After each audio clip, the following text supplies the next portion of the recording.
ጎርጎራ የብዙ ነገሮች ድምር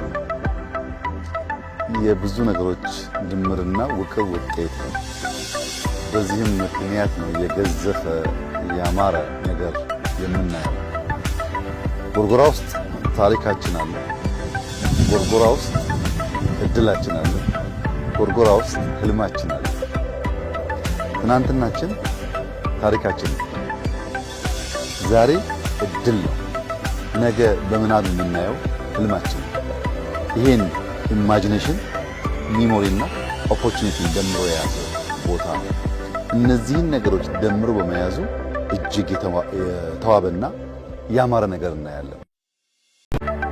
ነገንም በልጽጋ አምራ ተውባ የምናያትን ኢትዮጵያ የምናይበት ቦታ ነውና በድምሩ ሲታይ ትናንትን ዛሬንና ነገን ያስተሳሰረ ድንቅ ስራ ነው ማለት ይቻላል።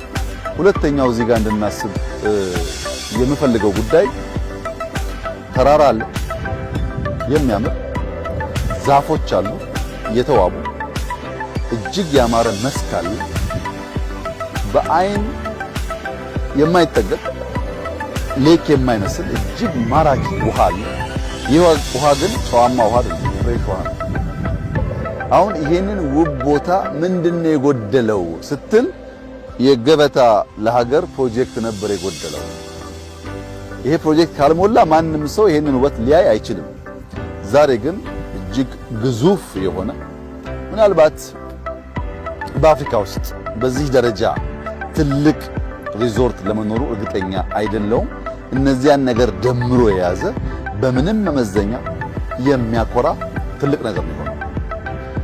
ብዙ ጊዜ አንድ አካባቢ ላይ ድንጋይ ስናይ፣ ሳር ስናይ፣ ዛፍ ስናይ፣ ውሃ ስናይ ካለ ምክንያት የተፈጠረ ይመስለናል። ነገር ግን ተፈጥሮ ሁሌም ትክክል ነው።